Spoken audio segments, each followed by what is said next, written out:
Good morning mga kabarangay! Early morning gising tayo.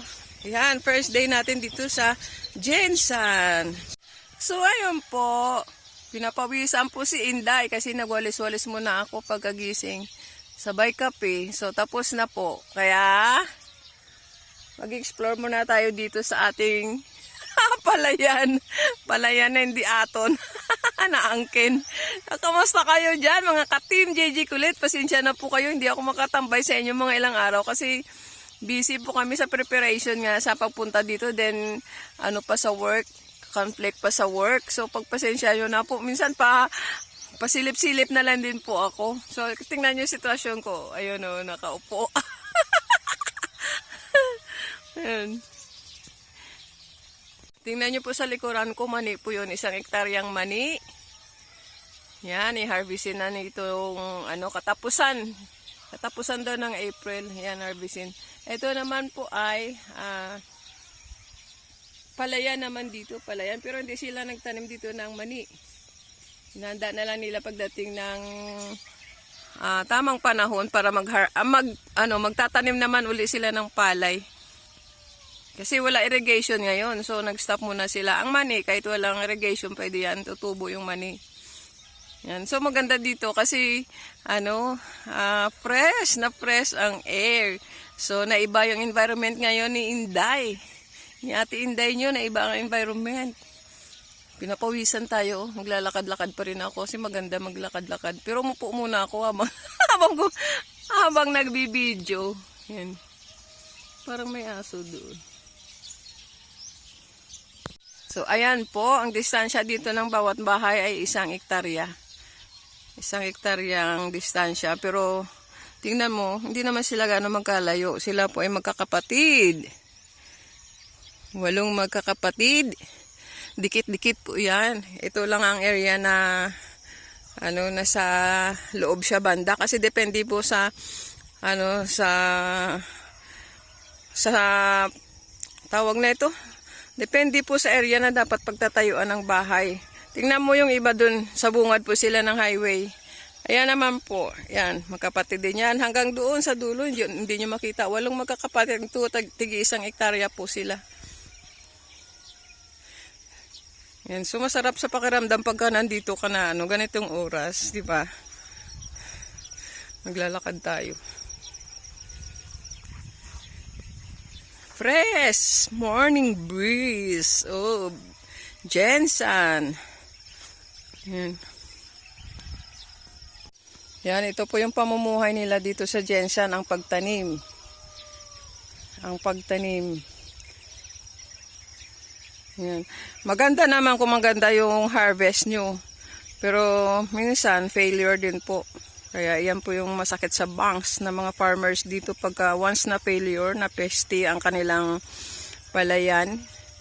Pero magdasal na lang lagi na hindi kayo na hindi always na failure. Paminsan-minsan lang din yun. Parang ganun lang din yan sa sa love life. Minsan masaya ka, minsan hindi.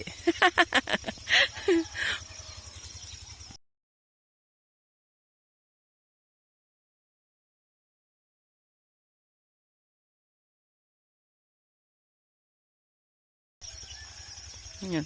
May malaking puno ng mangga.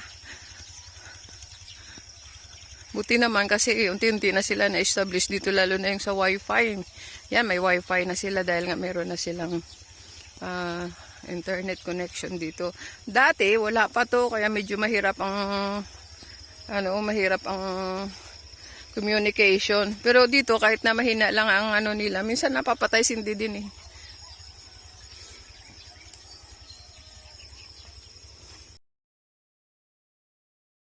Mamaya pag umaraw na, masakit naman uli sa bangs. Kasi napakatingkad ng araw dito pagkatanghali na hanggang hapon. Ang init. Tipin natin sila dito, mga nagkakape. Nauna kasi ako magkape sa kanila eh. Tingnan natin sila. Pero masaya ang life, masaya ang buhay. Basta ang pamilya ay nagsama-sama, nag-i-enjoy. Kahit na madalang lang magkikita kasi may kanya-kanyang mga buhay, may kanya-kanyang trabaho. Tulad namin sa Manila kami, sila nandito. So, malaki din ang preparation. malawak ang ay malaki din ang ano ba tawag dito? Medyo mahaba ang preparation bago ka makapunta dito kasi una-una i-settle down mo, i-settle mo muna yung pamasahe, expenses mo araw-araw. Siyempre mahirap ang buhay dito pagka hindi tag-ani. Kaya yun. So, every 2 years yata kami umuwi dito. Every 2 years. Pero nung 2024, hindi ako nakasama dahil nga sa kalagayan din natin sa bulsa. Di ba? Pag mahirap ang laman ng bulsa, di wala. Hello.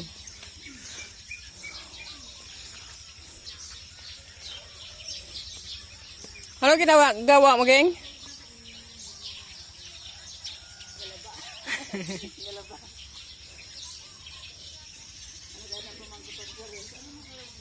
Nagtaba ng bugibilya.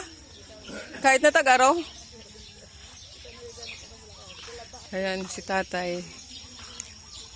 Nagbe-birthday siya sa 18. Ayan. Parang sarili. Anong nagawa mo?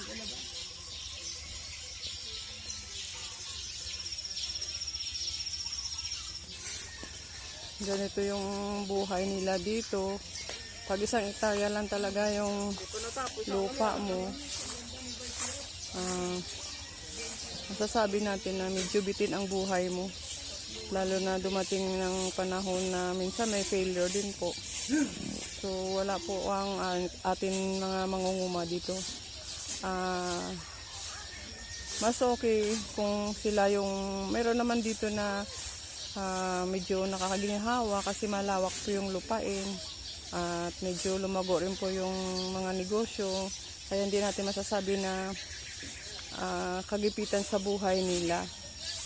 So tulad nito, kung isang hektarya lang naman ang lupa mo, kulang talaga sa araw-araw na sikitain po. Once in every 3 months lang sila makakahawak ng pera, pero pagdating naman ng harvest ay ayun, napupunta sa utang sa mga abono, sa labor. So kapiranggot na lang matitira talaga. So dapat ito yung tutunan pansin ng ating gobyerno, yung mga maliliit na mangunguma, para matulungan naman po nila, lalo na ngayon krisis sa ating bansa. Sana po, huwag naman nila pabayaan yung ating mga mangunguma. Kasi once po na ang ating mangunguma ay mag-shutdown, ay yung mga umaasa po na kumakain ng bigas, magsa-shutdown din po ba? Hindi naman po pwede yun. So, nawa po, makarecover din sila sa ganitong sitwasyon na ma-improve din po yung buhay nila. So, kulang po sila sa suporta. Okay lang po yun sa mga malalaking farmers dito. Okay po yun, pero yung sa tulad nila na isang hektarya lang, yung iba kalahati nga lang din.